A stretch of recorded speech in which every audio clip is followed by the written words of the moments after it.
Hey, everybody. This is Heath from E14 Podcast. This episode here that you're about to listen to was just me. I got a call by Natalie Corletto, and she's had some issues after separating from the Navy with her DD-214. She reached out to me, so I wanted to get her story out there. But like I said, I'm retired. Jamie's active duty, so she's not involved with this at all. But honestly, though, if it pisses you off, then maybe you're part of the problem. Let's get this thing fixed. This is unsat what we're doing to our military, especially our Navy. All right, I hope you enjoy the show. You can't censor me, baby. Censor me, baby. I'm retired. You can't censor me, baby. Censor me, baby. I'm retired. I'm retired. I can You can't censor you. censor me, baby. Censor me, baby. I'm retired. You can't censor me, baby. I'm retired. You can't censor me. Can't me, baby. Can't censor me, baby.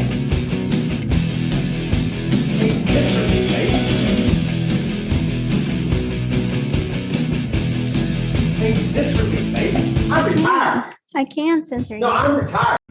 Welcome, everybody, back to Heath's Retirement Rant Part 2. So last time it was just me bitching about stuff the Navy's screwing up, but I got company today. Joining me from California, I got Natalie Corletto. Yes. I said Hello. it right. Yes, said it right. All right, cool. Please, thanks for joining me, Natalie. I appreciate you coming on board on my show here. Please introduce yourself. Tell everybody about yourself. Yes. So my name is Natalie Corletto. I served 5 years honorably in the United States Navy. I did 3 years with Marines and then 2 years at a hospital shoreside. I had an amazing time. I deployed. I was with the aviation unit with Marines and had a wonderful 5 years. I had a daughter and I decided, it was time to go be a mommy and get out.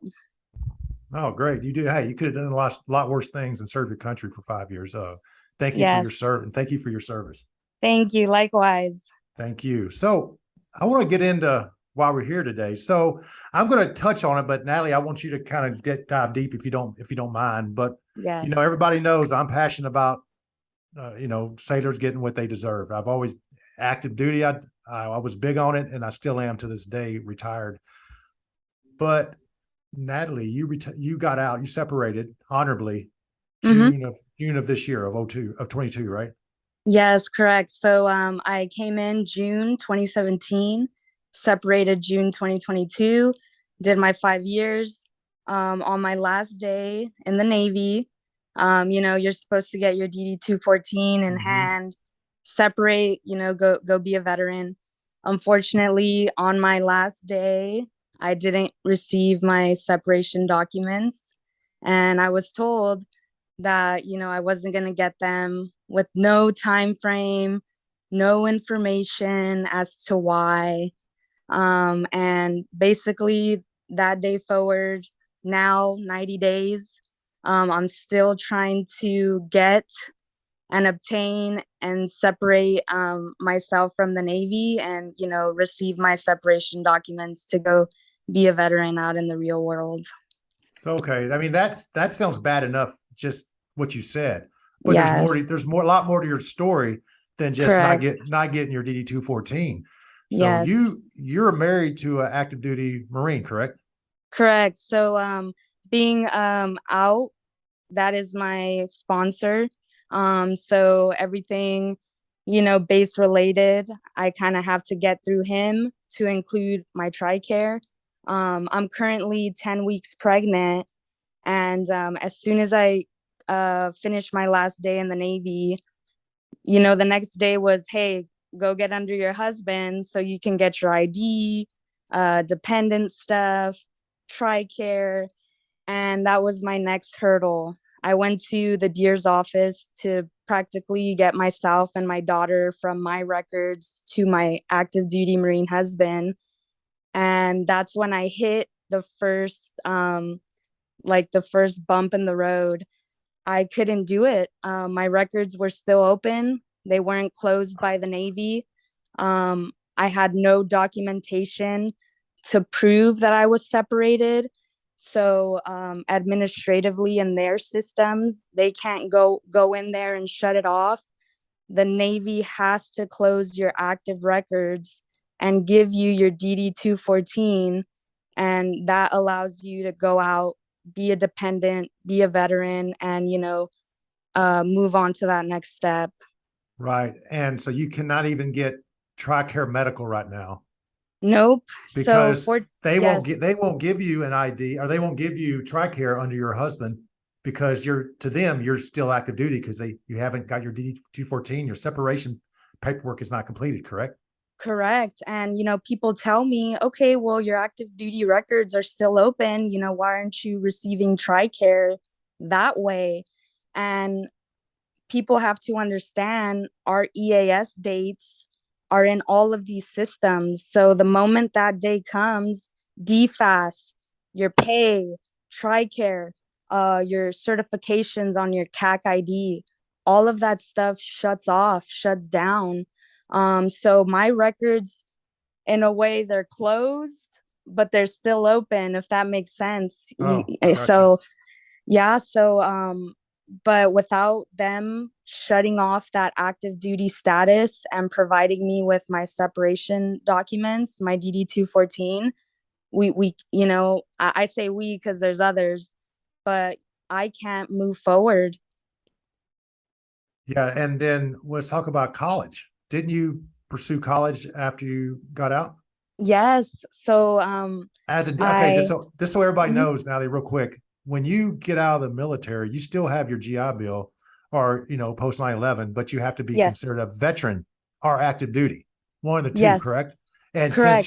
since you're don't have a DT 14, and you're really technically not on active duty anymore, you're Mhm. considered not even a vet to use your benefits. Correct. So with the GI Bill, I don't know if anyone knew, but you can use your GI Bill when you're active duty, and you can also use it when you're a veteran. But you have to be a veteran to get the full benefits from your GI Bill. So I started college, a semester of school in the summer. Um, I had that lined up for me. I did my classes.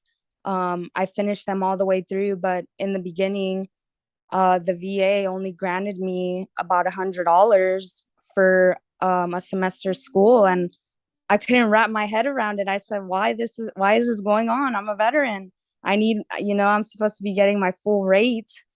And it was because those active records were still open. So they had to give me that active duty rate because they think that I'm getting BAH, my normal pay. So I haven't inquired information, but I don't know if that time or that money will be compensated yet. Right. And there's no guarantee, even if this gets fixed, Correct. there's no guarantee you'll get paid back. Can you even calculate how much you had to spend out of pocket for stuff that should have been entitled to you?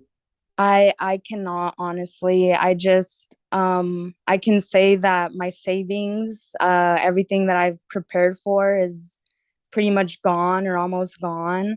Um, I don't have school to rely on. I don't have financial aid to rely on. I don't have veteran resources to rely on.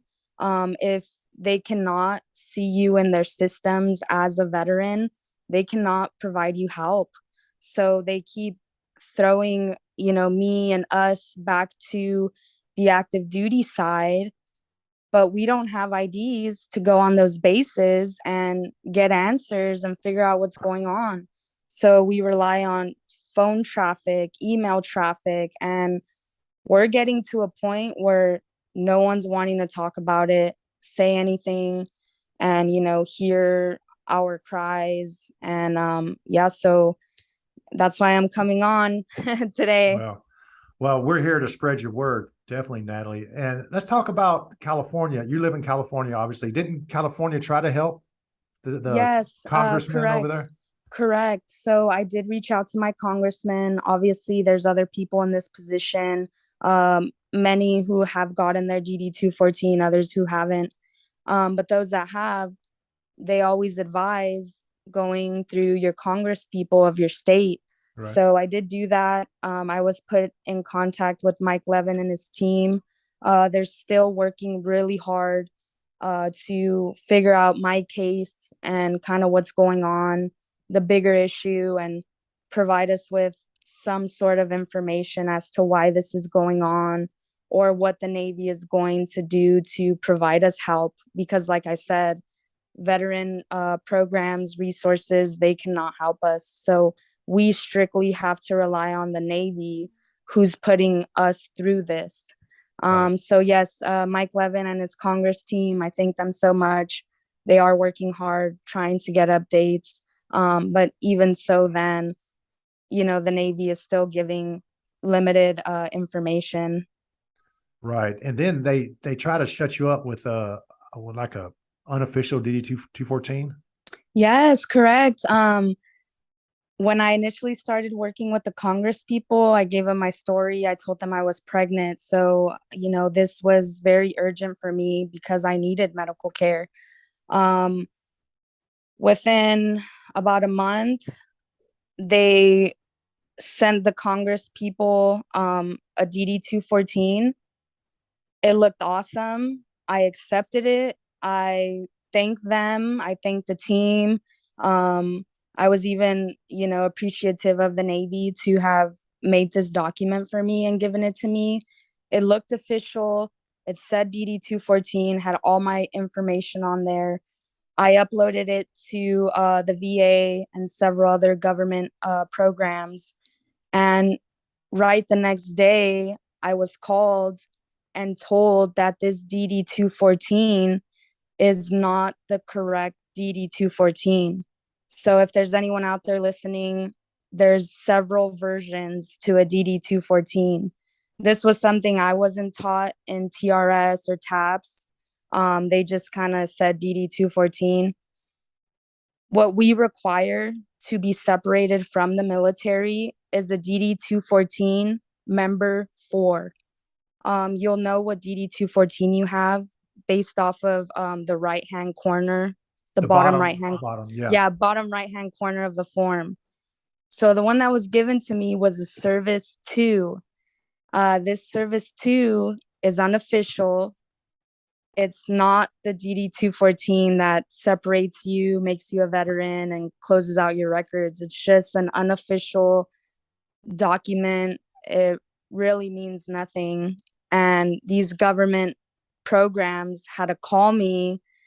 The VA called me. We need your member 4.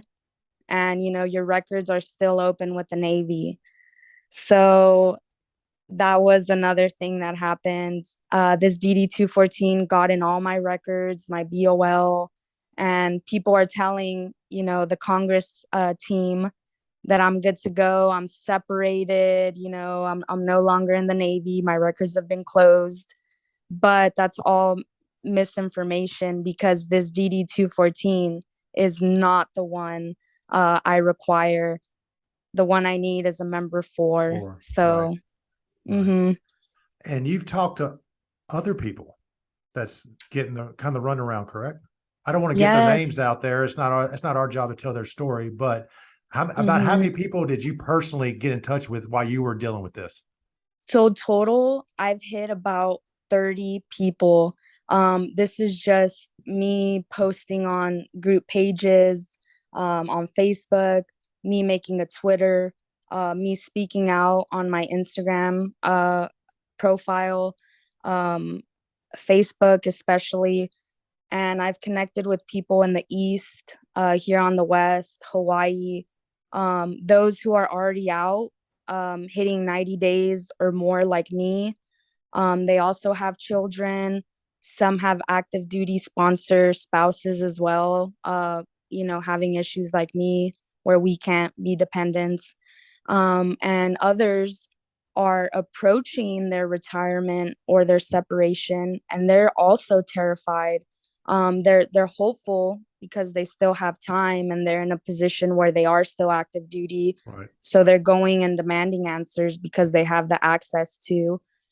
So they do have hope, but they have a lot of fear because of what the rest of us are going through, especially approaching 90, 100 days.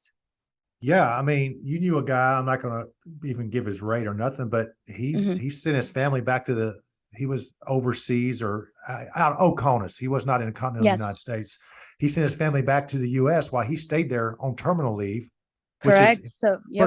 for those who know for those civilians that don't know what terminal leave is. Basically, you're on leave, but you're still technically in the military, so you're getting a paycheck while you're on leave, and then after terminal leave, you're discharged. But anyway, he sent his family back to Chicago. Chicago, while he stuck around in his O'Connor's place to try to get this squared away. And they try to give him an unofficial DD 214. His command tried to give him an unofficial DD 214 and send him on his way. Yes. But if he would Yes. have been warned about it, he would have taken it with not no difference. Then he'd have been thousands of miles away from his last command, Yes. retired. And yeah, and I reached out to him. So we came into contact off of VA group. It's called let me see here. So I can give the name because this group is awesome. They always approve posts. They never deny, getting your voice out there. So it's called VA Claims Veterans Helping Veterans. It's a Facebook group. It has a lot of great information on how to go about filing your claim, things like that. So I connected with him through here. I put out my story. I said I had a DD 214. I uploaded it in the VA system, and they called me and they told me it was unofficial. So that was my post. And he commented and he said, "Oh, I'm about to retire. I have interest in your story. If you have a DD 214, you are separated." So we continued this conversation in Messenger, and I had to explain the service two situation. Literally the next day, his chain of command, PSD, gives them a service two, and he said he was so angered. He asked the PS chief at his command, "What does this service two grant me? I'm retiring. Does it get me my retirement pay, my ID, my base access, my benefits?" They said no. It is an unofficial copy. We're just giving these out as a good gesture to state that yours is coming. And that's what they told him. And he just could not believe it. Let's do a little education for everybody that don't know, Natalie, because you know more than I do. You just educated me when we talked on the phone. You educated me about the D214s. You educated me about a lot of things. So when Yes. when the S4 command or the members command gives them a fake, unofficial, in good, it's a good what it means it's coming. It's checks in the mail, right? When they give you this fake ass DD214. They're not the Yeah. ones So, giving out the DD14s. yep. It's another command totally because they have no relationship to. Correct. Correct. So basically in the Navy, the separation process is not controlled or finished or finalized at the command level. It's only started there. So what the sailor turns in for them to start and initiate the separation process, that goes through the chain of command at the PSD level. Right. So that's going to be your S4, your admin shop at your command. What they do is they process all this information, and right now there's two locations. There's Millington, Tennessee, and there's Norfolk, Virginia. And those offices are called TSC, Separations Department. So that's where all our stuff is going. Now, I was always told, and that's as I said, I know what I've been told. I was heard it was TSC Memphis. So I didn't know even Norfolk. I know Norfolk's. You said Norfolk, right, Natalie? That's what Yes. you said. I know Norfolk is kind of new, correct? Yes, Norfolk is new. So what I was told back in July, a month after I got out, was that Tennessee offices, they shut down I didn't. I was told it was maybe because of the workload that they were receiving, but their office shut down. All of that paper trail got thrown to Norfolk, Virginia, I think without their awareness. They couldn't handle the workload. Everything got sent back to the command level. But, the PSDs, they can't do anything with that information other than route it back to them.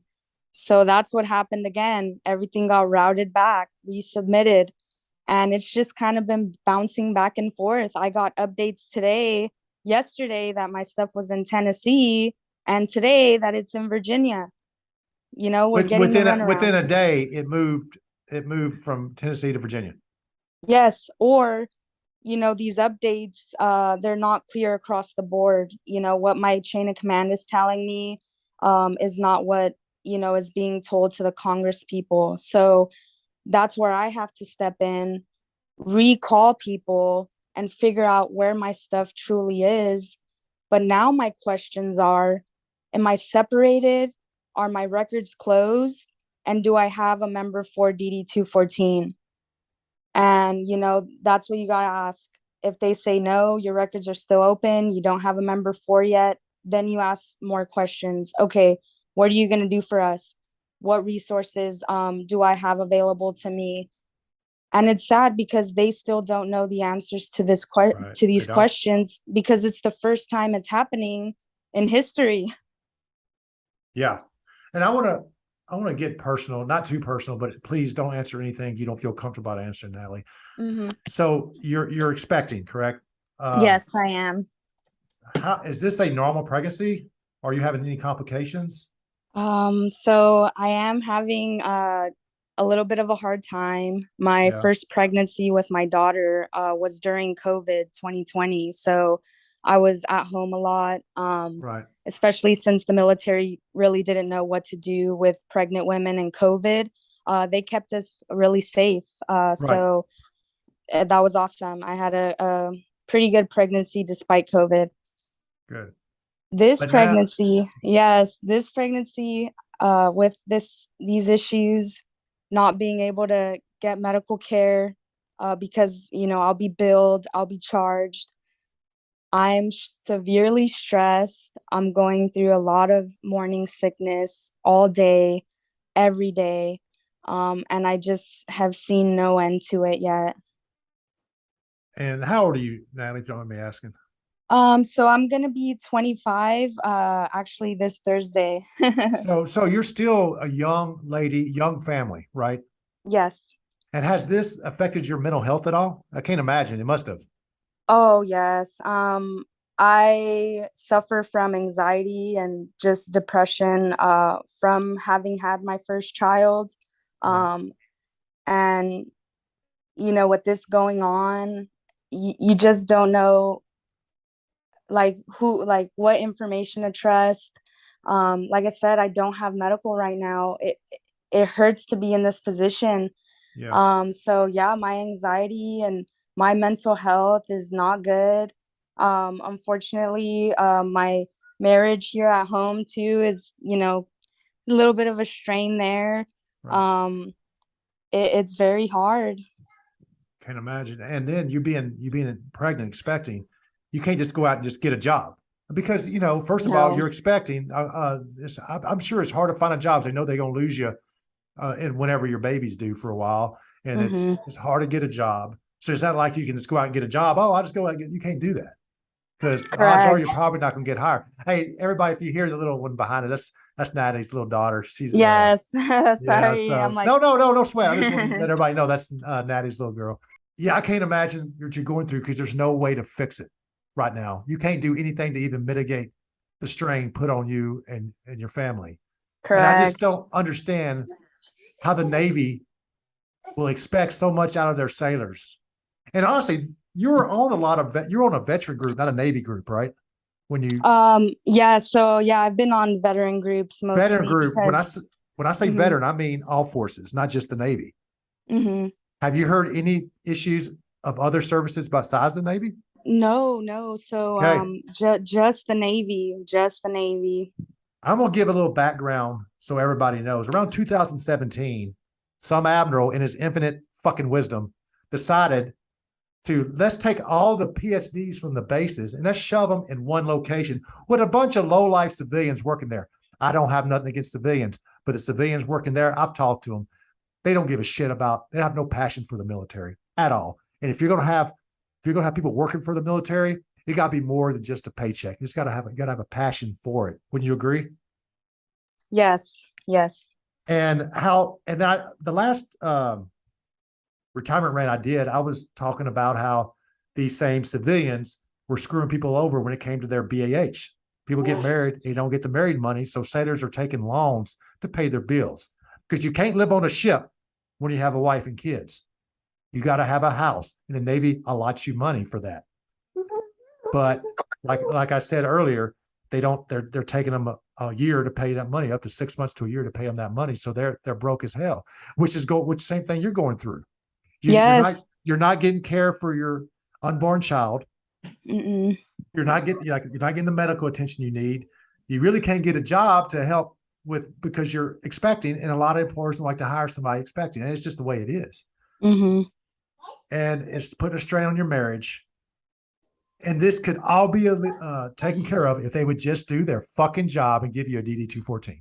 Yes, exactly. A single sheet of paper, and that's all it kind of boils down to. Of course, like I said, there's processes in between, but I pulled up the Navy's own policies, their instructions, their own black and white regulations. These things are taught to us.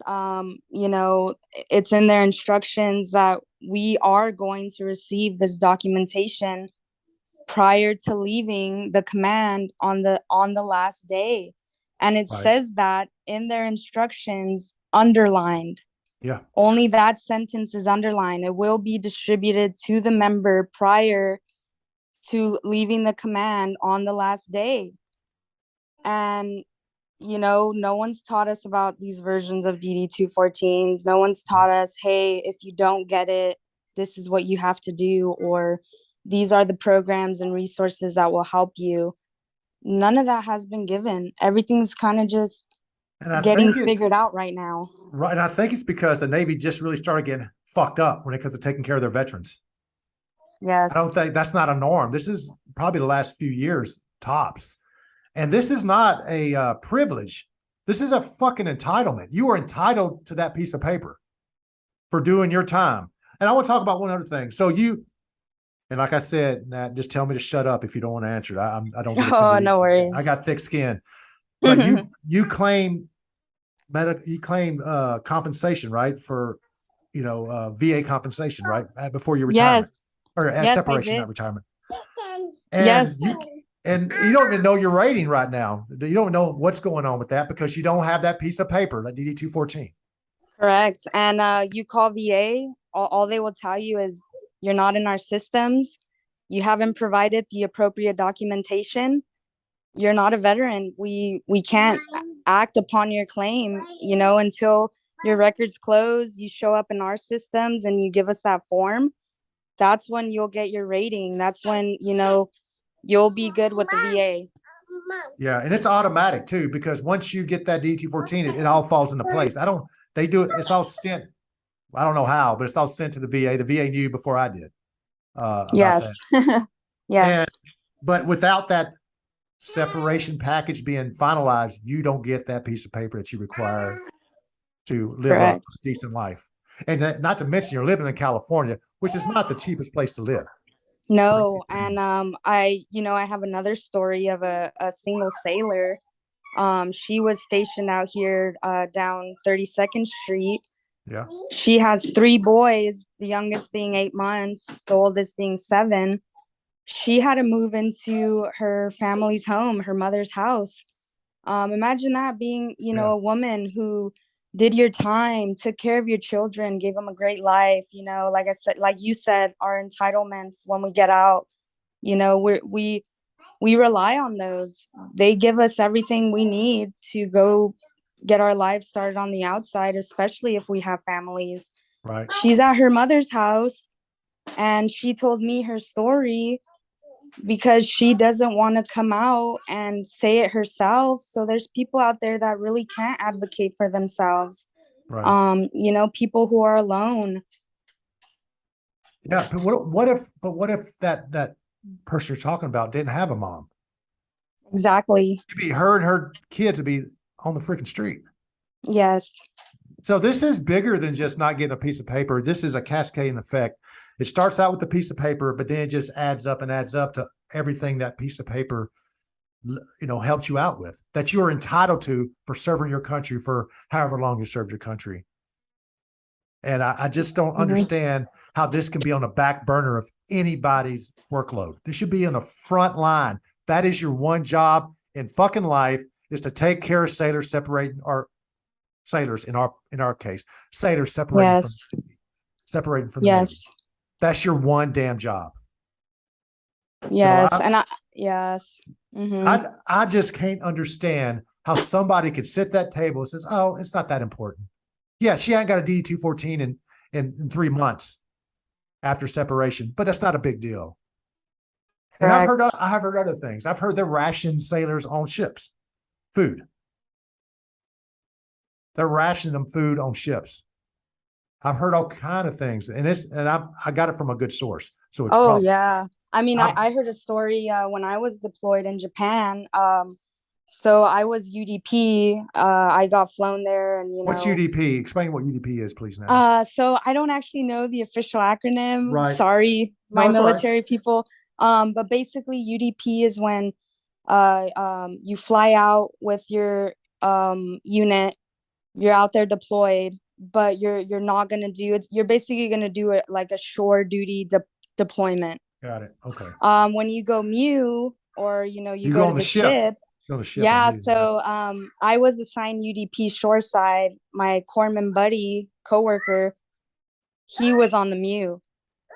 So being Greenside and Navy, he was kind of like both. Hey, I'm Navy, but I'm Greenside. I'm with the Marines. But he was telling me that on the final days when they were gonna be done with their tour, the Marines weren't getting food, and anyone a part of the Marine unit, in Marine uniform, were not getting food. It was the Navy first, obviously the higher enlisted first, and then the Navy guys, but Marines, they didn't get to them, and they did not eat. And my corpsman buddy, he didn't eat for about 3 days, and my unit of Marines, they didn't eat for about 3 days until they ported back home. Oh my God. And here's the deal. I know for a fact that recruiting for the Navy, in the military in general, is hard to come by these days. They're not getting people in like they used to. And the only thing that attracted people to join the military, we'll talk about the Navy, was 3 hots, a cot, and veteran status when you get out. And if you decide to do 20 or more, get retirement. That's the only thing that they had going for them as far as promoting the military. But now they can't even get that right. So my question, Navy, what is your focus? Where are you focusing your energy at? Because it sure the hell isn't take care of your sailors.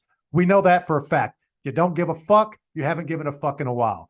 So I want to urge anybody who gets this podcast, who hears it and it can help, please help. Or if you know somebody who can help Natalie and whoever else, please help.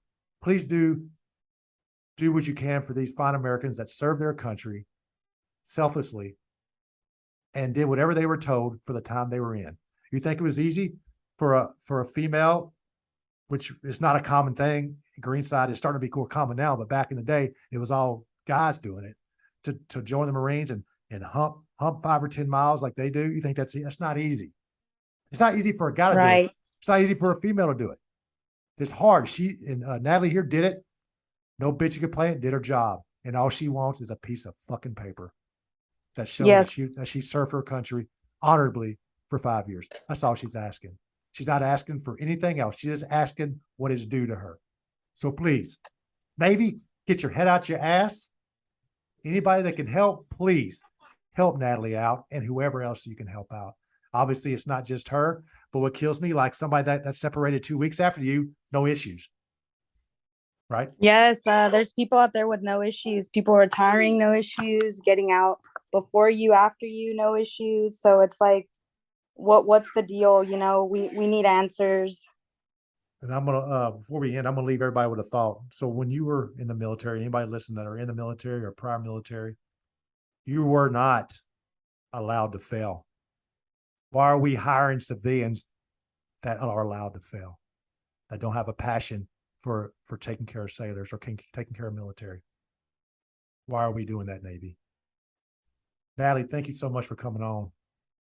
Yes, thank you. I appreciate it. And I Yes. appreciate your podcast for allowing me to share my story and our Oh. story and what's going on right now in the Navy. 100%. I'll hopefully get everything done and hopefully get it out tonight or tomorrow. But is there anything else before we let you go?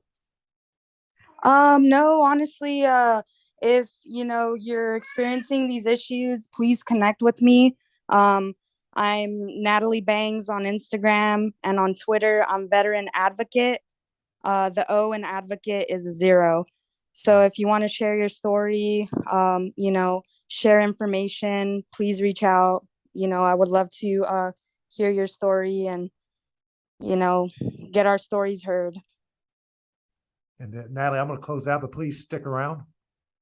I'd like to talk with you real quick before I let you go. Awesome. And with that, remember, always keep it real. You can't censor me, baby. Censor me, baby. I'm retired. You can't censor me, baby. Censor me, baby. I'm retired. I'm retired. I can You can't censor censor me, baby. Censor me, baby. I'm retired. You can't censor me, baby. I'm retired. You can't censor me. Censor me, baby. Can't censor me, baby.